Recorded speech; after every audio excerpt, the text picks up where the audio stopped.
Assalamualaikum warahmatullahi wabarakatuh. Selamat pagi teman-teman semuanya. Eh, Ketemu lagi dengan saya. Semoga teman-teman semuanya dalam keadaan sehat walafiat. Dan tak lupa juga kita selalu berdoa semoga wabah ini segera berlalu. Jadi kita bisa beraktivitas seperti sedia kala. Dan saya juga berpesan pada teman-teman, jangan terlalu panik. Tapi bukan berarti kemudian jangan terlalu panik itu teman-teman menganggap remeh, kemudian terlalu santai. Tetap ikuti anjuran pemerintah, tetap di dalam rumah, jangan kemana-mana dulu. Kita harus melakukan social distancing. Gitu ya. Di video kali ini, saya akan membahas tentang praktikum uji validitas dan reliabilitas alat ukur. Apa itu uji validitas dan reliabilitas alat ukur? Begini, kalau itu pertanyaannya, saya tak akan tak akan lelah-lelah mengulang kembali bahwa data yang kita peroleh itu didapatkan dari sebuah proses pengukuran variabel, gitu ya. Jadi data yang diperoleh itu didapatkan dari sebuah proses pengukuran variabel. Muncul masalah ketika variabel yang kita gunakan dalam penelitian itu tidak bisa diukur secara langsung. Loh, memang ada Pak variabel yang tidak bisa diukur secara langsung? Ada. Ada variabel yang bisa diukur secara langsung juga, misalkan kayak laba perusahaan. Oh, itu bisa diukur secara langsung, nggak ada masalah kalau itu. Tapi kalau variabel yang kita gunakan itu adalah variabel yang tidak bisa diukur secara langsung, misalkan kayak kepuasan konsumen. Kepuasan konsumen itu kan nggak bisa diukur secara langsung, nggak ada angkanya. Loyalitas konsumen, ini juga nggak bisa diukur secara langsung. Atau teman-teman di program studi HKI misalkan variabelnya adalah ketahanan keluarga. Nah, ini juga nggak bisa diukur secara langsung. Persepsi pasangan suami istri terhadap perceraian, nah ini juga nggak bisa diukur secara langsung. Makanya yang saya katakan tadi, muncul masalah ketika variabel yang kita gunakan itu adalah variabel yang tidak bisa diukur secara langsung. Maka dari itu, kita butuh indikator yang digunakan untuk mengukur variabel tersebut. Indikator itu yang dimaksud apa? Teman-teman bisa membaca slide saya yang saya bagikan minggu yang lalu, apa itu indikator. Nah, uji validitas dan uji reliabilitas ini adalah memastikan bahwa indikator yang kita gunakan itu valid dan reliable. Valid itu apa ya? Istilahnya valid itu bahwa indikator yang kita gunakan itu benar-benar tepat. Reliable itu selain tepat, selain valid tadi juga reliable. Maksudnya reliable itu adalah konsisten. Jadi ketika alat ukur atau indikator itu digunakan dimanapun, kapanpun, tetap menghasilkan tetap menghasilkan hasil yang sama. Itu reliable. Nah, kalau valid itu ya tepat tadi bahwa indikator yang kita gunakan itu memang benar-benar indikator yang tepat, cermat untuk mengukur variabel yang kita gunakan tadi. Loh, apakah mungkin Pak indikator yang kita gunakan itu tidak valid? Oh ya, sangat mungkin sekali. Taruh contoh misalkan teman-teman mau mengukur sebuah variabel misalkan kayak orang mabuk misalkan. Kemudian Anda menggunakan indikatornya adalah matanya merah. Ya bisa jadi mata merah itu bukan indikator yang valid untuk mengukur orang mabuk, karena orang ngantuk pun matanya juga merah. Jadi nah, inilah pentingnya uji validitas. Jadi kita menguji indikator yang kita gunakan untuk mengukur sebuah variabel itu benar-benar valid dan reliable. Mungkin teman-teman bertanya, tapi dalam merumuskan indikator itu bagaimana Pak? langkah-langkahnya bagaimana. Nah, di video ini sebagai pengantar praktikum uji validitas dan elektabilitas, saya juga akan menyampaikan bagaimana step by step atau langkah besarnya kita merumuskan sebuah indikator pengukuran. Ada 2 langkah besar, teman-teman. Ada 2 langkah besar ketika kita ingin merumuskan indikator pengukuran variabel. Langkah yang pertama, teman-teman semuanya harus mendefinisikan secara jelas definisi konseptual dari variabel yang teman-teman gunakan dalam penelitian. Saya ulang lagi, langkah yang pertama, teman-teman harus mendefinisikan secara jelas definisi konseptual dari variabel yang Anda gunakan. Maksudnya gimana, Pak? Maksudnya begini. Beberapa waktu yang lalu ada mahasiswa hukum ekonomi syariah datang ke saya, dia mau meneliti apakah tingkat religiusitas seorang individu itu berpengaruh terhadap persepsinya,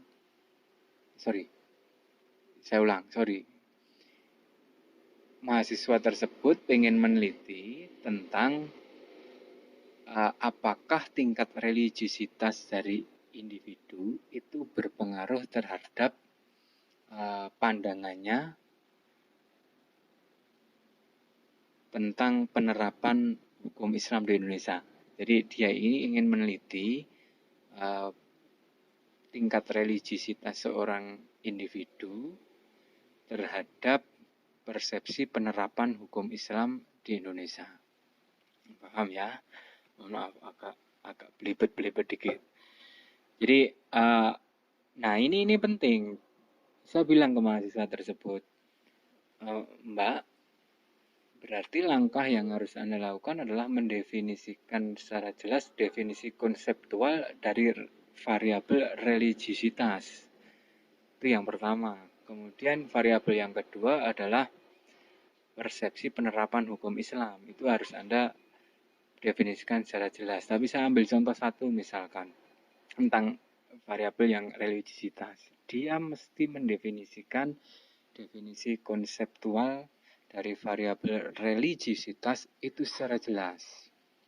Karena kalau nanti dia tidak definisikan secara jelas, itu akan menjadi bias dalam penelitiannya. Taruh contoh misalkan, dia tidak mendefinisikan secara jelas. Kemudian dia mengukur tingkat religiusitas dengan cara melihat rutinitas seorang individu dalam menjalankan ritual ibadahnya. Nah, nanti ada pembaca yang akan memprotes, loh, apa iya? Apakah orang yang istilahnya rutin melakukan rutin atau konsisten menjalankan ritual agamanya itu bisa dikatakan religiusitasnya tinggi misalnya. Kan bisa jadi tidak, karena itu hanya sebatas rutinitas.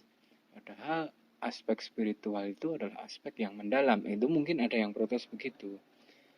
Nah, ketika dia tidak mendefinisikan secara jelas, ketika dia diprotes oleh seorang pembaca seperti itu, dia nggak bisa menjawab secara mantap, nggak bisa menjawab secara jelas, kecuali kalau dia definisikan religiusitas itu adalah tingkat atau konsistensi seorang individu dalam menjalankan ritualitas agama dalam kehidupan sehari-hari. Nah, jadi dia definisikan dulu di awal bahwa definisi konseptual religiusitas itu yang digunakan dalam penelitiannya itu adalah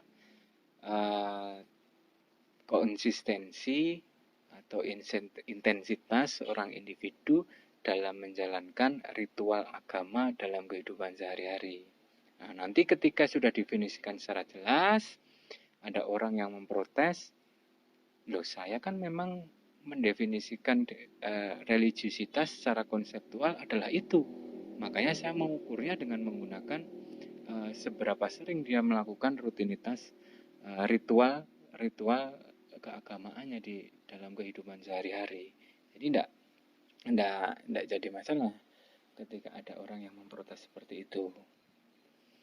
Jadi saya ulang lagi bahwa teman-teman semua wajib mendefinisikan definisi konseptual dari variabel yang Anda gunakan secara jelas. Terus contoh misalkan kemarin ada mahasiswa yang dari fakultas lain, bukan fakultas syariah, pengen meneliti tentang bagaimana sih pengaruh tingkat kepintaran seorang mahasiswa terhadap kesuksesan yang dia peroleh dalam kehidupan sehari-hari. Ada mahasiswa yang pengen meneliti seperti itu. Nah, saya bilang juga sama, Anda harus mendefinisikan definisi konseptual secara jelas dari variabel yang Anda gunakan. Misalkan kepintaran. Kepintaran itu apa secara konseptual yang Anda gunakan itu.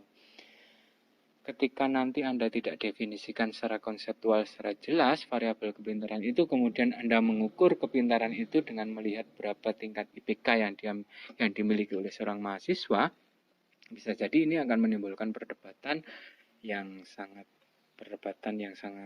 mendalam di para pembaca riset teman-teman.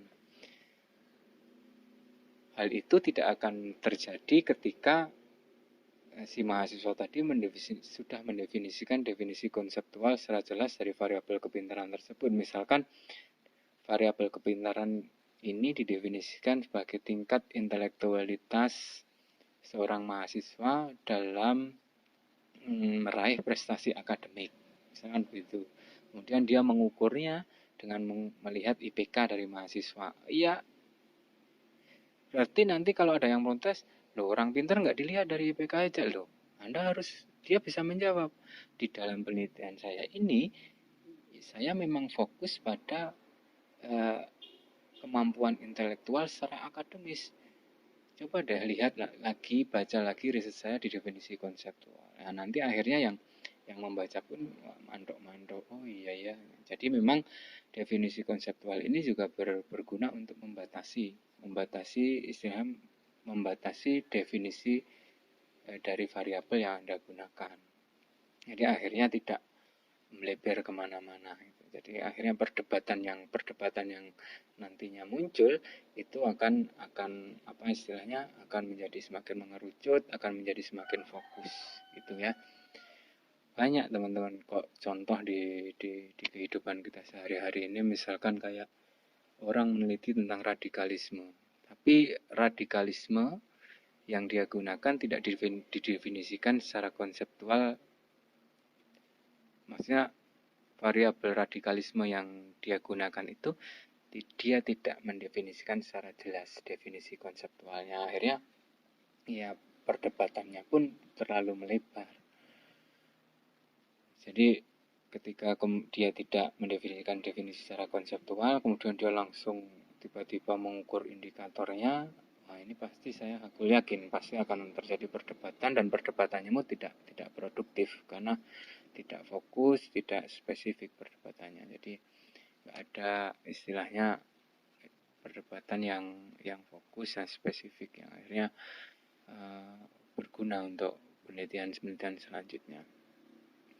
Itu ya, langkah yang pertama adalah teman-teman mesti mendefinisikan secara konseptual variabel yang Anda gunakan.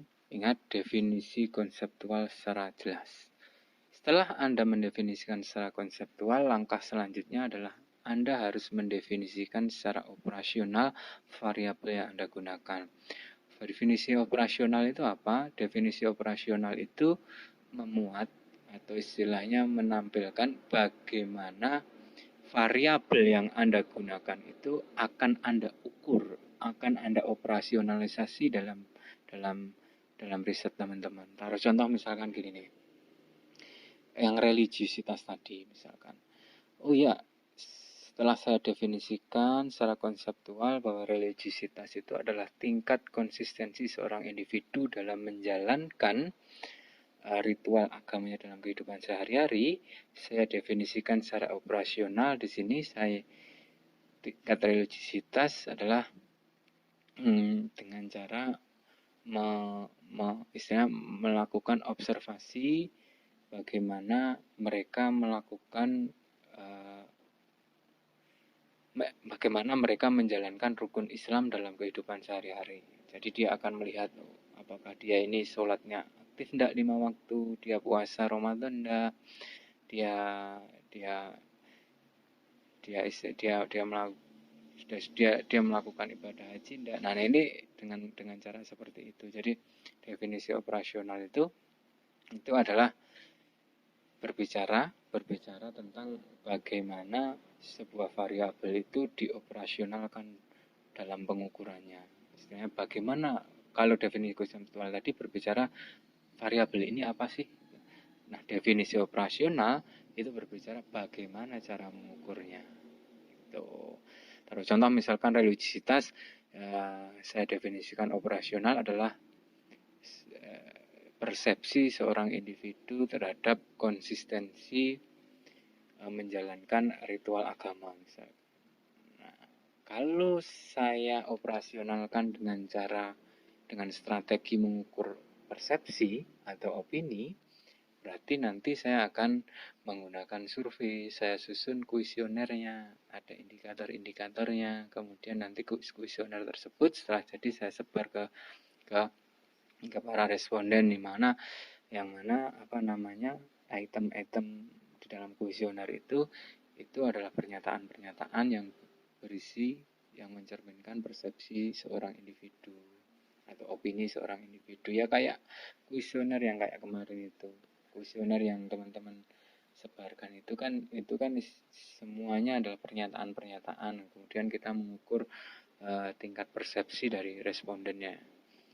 Ketika misalkan dia jawab setuju, ya berarti 4 nilainya begitu. Jadi itu nggih. Jadi definisi yang saya ulang kembali, definisi konseptual secara jelas, kemudian definisi operasional. Definisi konseptual berbicara mengenai variabel ini apa sih? Definisi operasional berbicara bagaimana cara mengukur variabel ini, gitu ya. Nah, kalau misalkan tadi saya mengatakan bahwa kalau misalkan strateginya adalah saya mengukur opini, kemudian saya mengatakan tadi ya strategi yang paling tepat kalau kita menggunakan opini dalam mengukurnya, ya kita gunakan teknik yang paling tepat itu adalah survei itu. Ya, sampai saat ini saya meyakini bahwa survei itu adalah teknik yang paling tepat untuk mengukur opini dari responden. Nah, kuesionernya kita susun bagaimana, Pak? Nah, gini, bisa saja teman-teman merumuskan sendiri gitu. Jadi bisa saja merumuskan sendiri. Nah, kalau merumuskan sendiri ini stepnya agak panjang, saya tidak akan sampaikan. Tapi kalau untuk level S1, saya pikir teman-teman bisa melihat riset-riset terdahulu, sudah ada belum sih yang meneliti tentang variabel tersebut. Kalau sudah ada, coba Anda baca penelitiannya, kemudian Anda cari di dalam jurnal tersebut ada enggak kuesionernya. Kalau ada, Anda bisa replikasi, Anda bisa gunakan. Kadangkala ada beberapa peneliti yang memang tidak menampilkan kuesioner dalam artikelnya. Nah, itu Anda bisa kontak di dalam jurnal tersebut, kan ada email dari peneliti. Nah, teman-teman bisa langsung kontak langsung kepada mereka meminta kuesionernya, dan itu sangat senang mereka. Peneliti tersebut sangat senang, dengan senang hati mereka akan memberikan kuesioner yang mereka gunakan kepada teman-teman semuanya. Jadi bisa teman-teman susun kuesionernya sendiri bisa, tapi ini stepnya agak panjang. Kalau untuk anak level S1 ya belum lah ya. Kalau saya lebih menyarankan untuk anak level S1 itu ya Anda tinggal replikasi aja, Anda lihat penelitian terdahulu sudah ada belum yang meneliti variabel tersebut. Kalau sudah ada, teman-teman bisa replikasi, bisa gunakan dalam penelitian teman-teman. Itu ya. Jadi indikator, bagaimana merumuskan indikator, ada 2 step. Yang pertama, Anda harus mendefinisikan secara jelas definisi konseptual dari variabel tersebut. Kemudian teman-teman harus mendefinisikan secara operasional dari variabel tersebut. Oke, setelah definisi konseptual jelas, operasionalnya ada, teman-teman sudah punya indikator pengukurannya. Nah, kita masuk ke sesi selanjutnya, masuk ke tahap selanjutnya. Itu adalah menguji apakah indikator-indikator yang kita gunakan itu yang kebetulan di dalam pembahasan kita di kuliah statistik ini, saya fokus memang ke survei. Jadi, apakah indikator-indikator pengukuran yang kita tampilkan dalam survei itu benar-benar valid dan benar-benar valid dan benar-benar reliable atau tidak. Nah, itu nanti kita masuk dalam tahap uji validitas dan reliabilitas alat ukur. Di video selanjutnya, di part 2 dari sesi ini, teman-teman akan melihat tutorial saya dalam melakukan uji validitas dan reliabilitas alat ukur. Nah, data yang saya gunakan adalah data yang kemarin, data yang dikumpulkan oleh teman-teman. Jadi nanti saya harap teman-teman semuanya menyiapkan laptop. Ketika Anda melihat video tutorial nanti, Anda menyiapkan laptop tersebut sudah diinstal software SPSS.